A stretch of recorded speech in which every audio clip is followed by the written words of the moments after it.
Hello students, myself Manjeet Munga and welcome to my YouTube channel. आज मैं आपको पढ़ाऊंगी बाल महाभारत कथा का लेसन नंबर 2, भीष्म प्रतिज्ञा। शांतनु और सत्यवती की भेंट। शांतनु अपने पुत्र देवव्रत को पाकर बहुत खुश हुए। नगर आकर उन्होंने देवव्रत को राजकुमार घोषित कर दिया। इसी तरह 4 साल बीत गए। एक दिन शांतनु ने यमुना के तट पर अप्सरा सी सुंदर तरुणी सत्यवती को देखा। सत्यवती को देखते ही उनके मन में उसे पत्नी बनाने की इच्छा बलवती हो उठी और उन्होंने सत्यवती से प्रेम याचना की। सत्यवती बोली, हे राजन, मेरे पिता मल्लाहों के सरदार हैं। आप उनकी अनुमति ले लीजिए। मैं आपकी पत्नी बनने को तैयार हूँ। राजा शांतनु ने मल्लाहों के सरदार केवटराज के सामने उनकी पुत्री सत्यवती से विवाह करने की अनुमति मांगी तो केवटराज ने कहा, आपको मुझे एक वचन देना पड़ेगा। राजा ने कहा, जो मांगोगे दूंगा, यदि वह मेरे लिए अनुचित ना हो। केवटराज बोले, आपके बाद हस्तिनापुर के राज सिंहासन पर मेरी पुत्री का पुत्र बैठेगा। क्या आप मुझे इस बात का वचन दे सकते हैं? केवटराज की शर्त सुनकर शांतनु निराश हो गए। वे गंगा पुत्र को छोड़कर किसी और को राजगद्दी पर बैठाने की कल्पना तक नहीं कर सकते थे। शांतनु उदास और निराश मन से नगर वापस आ गए। राजा शांतनु को उदास देखकर देवव्रत ने उनसे उदासी का कारण जानना चाहा।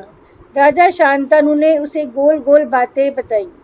कुशाग्र बुद्धि देवव्रत को बात समझते देर न लगी। देवव्रत ने राजा के सारथी से पूछताछ की और वे केवटराज के पास गए। केवटराज की शर्त जानकर वचन दिया कि मैं राज्य का लोभ नहीं करूंगा। सत्यवती का पुत्र ही मेरे पिता के बाद राजा बनेगा। केवटराज इससे संतुष्ट नहीं हुए।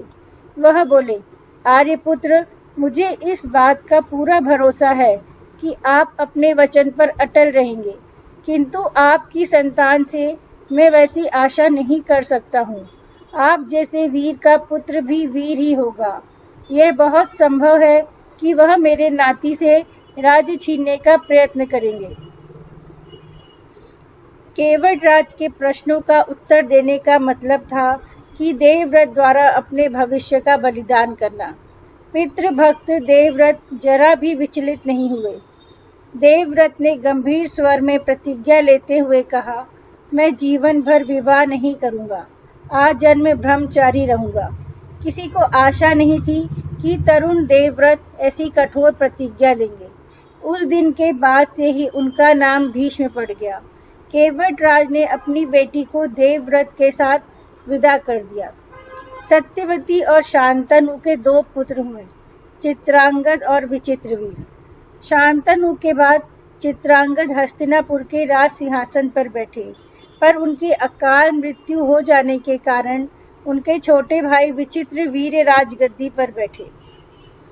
विचित्रवीर की 2 रानियां थीं, अंबिका और अंबालिका। अंबिका के पुत्र धृतराष्ट्र और अंबालिका के पुत्र पांडव थे। धृतराष्ट्र के पुत्र आगे जाके कौरव कहलाए और पांडु के पुत्र पांडव। प्रश्न उत्तर इस प्रकार है। फर्स्ट प्रश्न, सत्यवती कौन थी? सत्यवती और शांतनु की मुलाकात कहाँ हुई? उत्तर है, सत्यवती मल्लाहों के सरदार की पुत्री थी। एक दिन शांतनु ने उसे यमुना के तट पर देखा और उसे देखते ही शांतनु ने उसके सामने विवाह का प्रस्ताव रख दिया। इस तरह सत्यवती और शांतनु की मुलाकात यमुना नदी के तट पर हुई। सेकेंड क्वेश्चन, देवव्रत ने अपने पिता की मनोदशा के बारे में कैसे जाना? उत्तर, राजा शांतनु को उदास देखकर देवव्रत ने उनसे उदासी का कारण जानना चाहा। राजा शांतनु ने उसे गोल गोल बातें बताई। कुशाग्र बुद्धि देवव्रत को बात समझते देर न लगी। देवव्रत ने राजा के सारथी से पूछताछ की और वे केवटराज के पास चले गए। इस तरह देवव्रत को अपने पिता की मनोदशा का पता चला। थर्ड क्वेश्चन, केवटराज को कौन सा प्रश्न देवव्रत के लिए अप्रत्याशित था? देवव्रत ने केवटराज से कहा, कि वह राज्य का लोभ नहीं करेगा और सत्यवती का पुत्र ही हस्तिनापुर का राजा बनेगा। केवटराज इससे संतुष्ट नहीं हुए। वह बोले, आर्यपुत्र, मुझे इस बात का पूरा भरोसा है कि आप अपने वचन पर अटल रहेंगे, किंतु आपकी संतान से मैं वैसी आशा नहीं कर सकता हूँ। बहुत संभव है कि वह मेरे नाती से राज्य छीनने का प्रयत्न करेंगे। केवटराज का यह प्रश्न देवव्रत के लिए अप्रत्याशित था। प्रश्न 4, देवव्रत का नाम भीष्म कैसे पड़ा? उत्तर है, केवटराज के प्रश्न का उत्तर देने का मतलब था कि देवव्रत द्वारा अपने भविष्य का बलिदान करना। पितृभक्त देवव्रत जरा भी विचलित नहीं हुए। देवव्रत ने गंभीर स्वर में प्रतिज्ञा लेते हुए कहा, मैं जीवन भर विवाह नहीं करूंगा, आजन्म ब्रह्मचारी रहूंगा। किसी को आशा नहीं थी कि तरुण देवव्रत ऐसी कठोर प्रतिज्ञा लेंगे। उस दिन के बाद से ही उनका नाम भीष्म पड़ गया। 5th क्वेश्चन और लास्ट क्वेश्चन इस प्रकार है, शांतनु केवटराज की शर्त को पूरी क्यों नहीं कर सके? केवटराज की शर्त सुनकर शांतनु निराश हो गए थे, क्योंकि वह सत्यवती से विवाह तो करना चाहते थे, लेकिन गंगा पुत्र को छोड़कर किसी और को राजगद्दी पर बिठाने की कल्पना तक नहीं कर सकते थे। इसलिए शांतनु केवटराज की शर्त को पूरी नहीं कर सके। यदि आपको मेरा ये वीडियो पसंद आया हो तो प्लीज़ उसे सब्सक्राइब करें और बेल आइकन का बटन जरूर प्रेस करें।